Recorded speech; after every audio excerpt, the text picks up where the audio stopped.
Bismillahirrahmanirrahim. Assalamualaikum warahmatullahi wabarakatuh.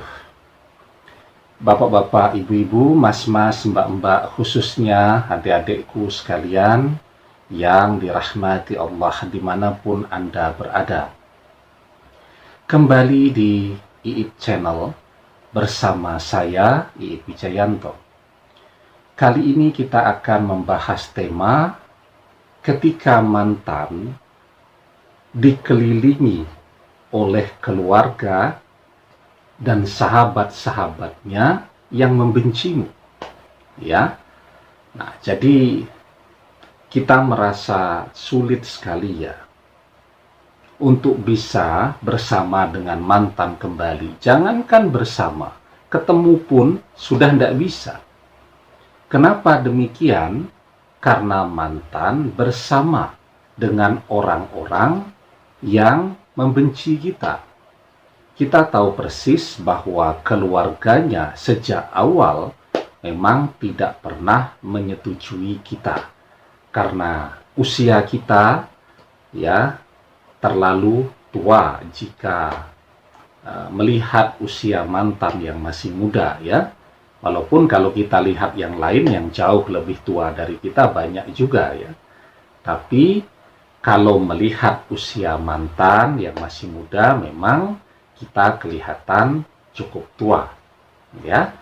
Kemudian apalagi mungkin karena pekerjaan kita ya, mungkin karena latar belakang kita dan seterusnya yang membuat orang tuanya, papi maminya, adik-adiknya, saudara-saudaranya, semuanya menolak kita.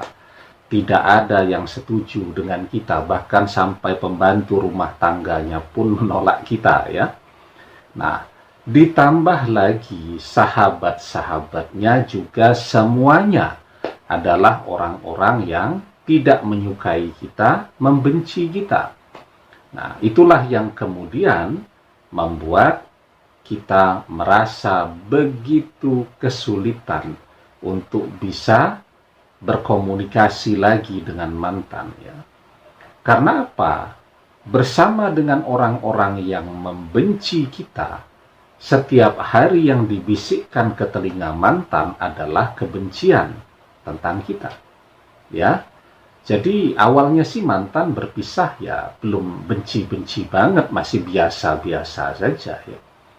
Tapi karena tiap hari yang bicara dengan dia adalah orang tuanya yang sangat membenci kita, pokoknya dalam pandangan orang tuanya kita ini tidak ada baik-baiknya lah, tidak ada manfaatnya, tidak ada jasa sedikit pun untuk mantan. Padahal ketika kita yang ngurusi mantan, kita yang bersama mantan, orang tuanya menutup mata mereka. Kalau mantan sakit, siapa yang ngurusi? Kita yang ngurusi.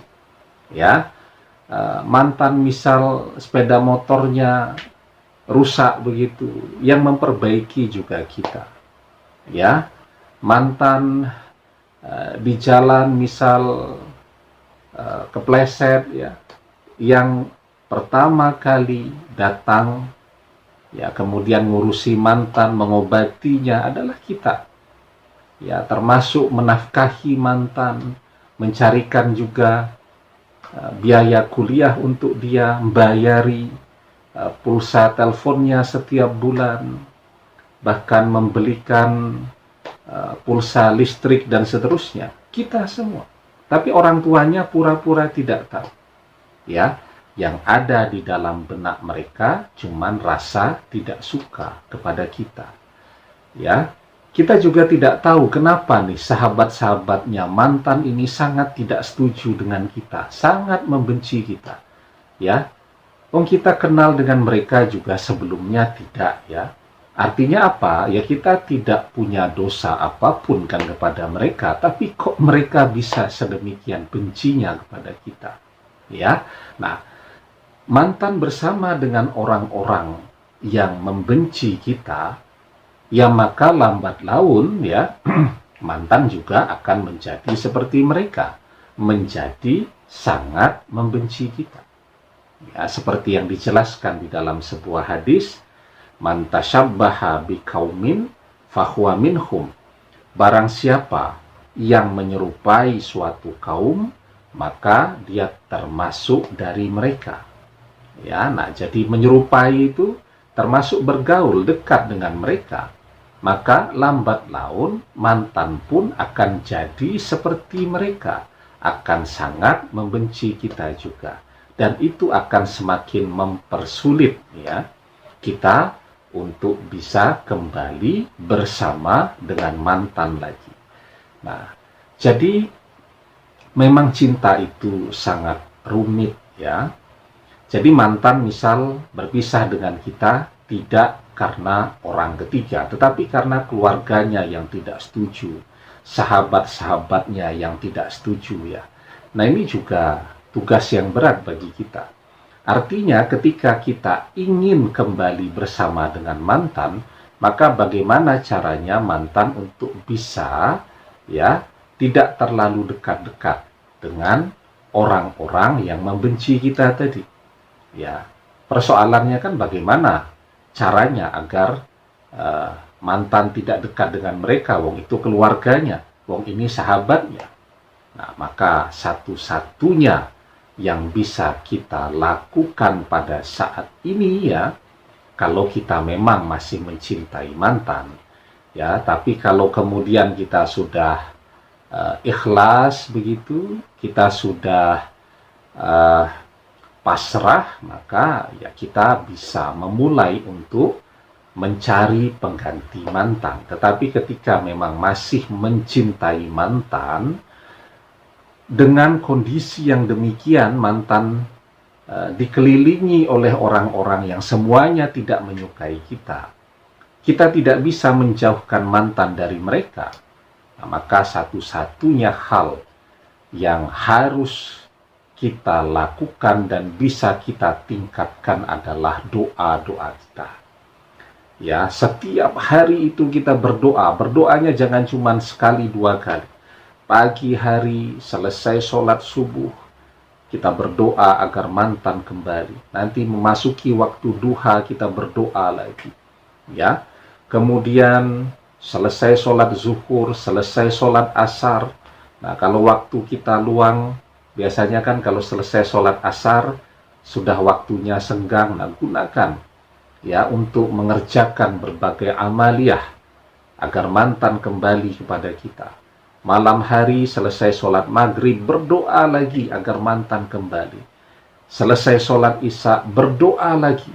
Malam hari sebelum tidur kita kerjakan amaliyah lagi. Ya, agar orang tuanya yang tidak setuju jadi menyetujui kehadiran kita. Nah, jadi itu yang harus kita lakukan sekarang. Ya, kalau kita masih mencintai mantan, tentu kita harus kerja keras.